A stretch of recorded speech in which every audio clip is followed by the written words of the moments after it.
દબાણ શાખાની ટીમે કિશનવાડી પાસે આવેલ ગ્રીન બેલ્ટની જગ્યામાં કરાયેલ ગેરકાયદે બાંધકામ દબાણ ટીમે તોડી પાડ્યું હતું। કિશનવાડી વિસ્તારની ગ્રીન બેલ્ટની જમીન પર કરવામાં આવેલ ગેરકાયદેસરના દબાણો દબાણ શાખાની ટીમે શુક્રવારે તોડી પાડ્યા હતા। પૂજા પાર્ક અને પરમધામ સોસાયટીમાં રહીશોએ ગ્રીન બેલ્ટની જમીન પર ગેરકાયદે દબાણો કર્યા હતા। જે દબાણો સામે સેવા સદનમાં ફરિયાદ થતા સેવા સદનની દબાણ શાખાની ટીમે શુક્રવારે આ ગેરકાયદે દબાણો હટાવવાનું ઓપરેશન હાથ ધર્યું હતું। દબાણ શાખાએ પોલીસ બંદોબસ્ત સાથે 14 જેટલા મકાનોની કમ્પાઉન્ડ વોલનો સફાયો કર્યો હતો।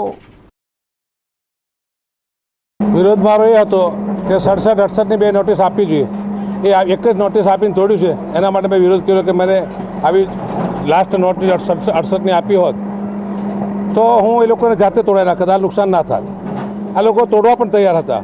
એક જ નોટિસ આપી, ભરોસો રહ્યો, મને કીધું મેં કે ભાઈ આ જોઈશું, હવે અત્યારે તો નહીં તૂટે, કોઈ પ્રોગ્રામ છે નહીં, એ વિશ્વાસમાં રહ્યા અને આ લોકોએ કોર્પોરેશન એક જ નોટિસ આપીને તોડી નાખ્યું, ખોટું કર્યું છે। ખરેખર 3 નોટિસો આપી હોય, 3 નોટિસ આપ્યા પછી ના તોડે। સ્થાનિક કાઉન્સિલર છો, તમને એવું લાગે છે કે આ લોકો આવી કામગીરી કરતા અગાઉ સ્થાનિક કાઉન્સિલરને વિશ્વાસમાં લેવા જોઈએ? આમાં શું છે કે ખરેખર ગ્રીન બેલ્ટના પર દબાણ ના કરવું જોઈએ, દબાણ છે ખુલ્લું કરવું જોઈએ।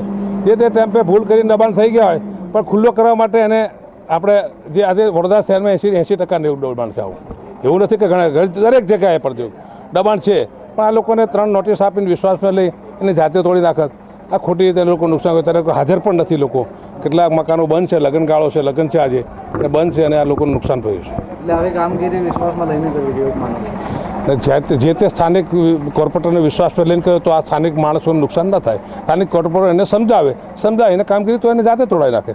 પરમધામ સોસાયટી અને પૂજા પાર્ક સોસાયટીનો જે ગ્રીન બેલ્ટની જગ્યા હતી, ઓપન સ્પેસ હતો, આ ઓપન સ્પેસની અંદર ગેરકાયદેસર કમ્પાઉન્ડ વોલ, ઓટલા, ટાંકીના દબાણો હતા। આ દબાણો દૂર કરવા માટેનો પ્રોગ્રામ જમીન મિલકત અમલદાર ટીપી, કાર્યપાલક ઇજનેર શ્રી નવિન્દુભાઈ પરીખે બનાવ્યો હતો અને દબાણ દૂર કરવાના કામે દબાણ શાખાનો સ્ટાફ, ટીપીના આસિસ્ટન્ટ એન્જિનિયર તથા કિશનવાડીના પોલીસ સ્ટેશનના સ્ટાફને સાથે રાખીને આ દબાણો દૂર કરેલ છે અને એ લોકોએ સ્વેચ્છાએ દબાણો દૂર કરવા જોઈએ, પણ આજ સુધી કોઈ સ્વેચ્છાએ દબાણો દૂર કરતા નથી, જેના કારણે આ દબાણ દૂર કરવા માટેનો પ્રોગ્રામ બનાવવામાં આવેલ છે। એનો જે ટેકનિકલ વિષય છે ટીપીનો છે, અમારે ફક્ત પોલીસ બંદોબસ્ત લેવાનો હોય છે અને જેના આધારે કામગીરી કરવાની હોય છે।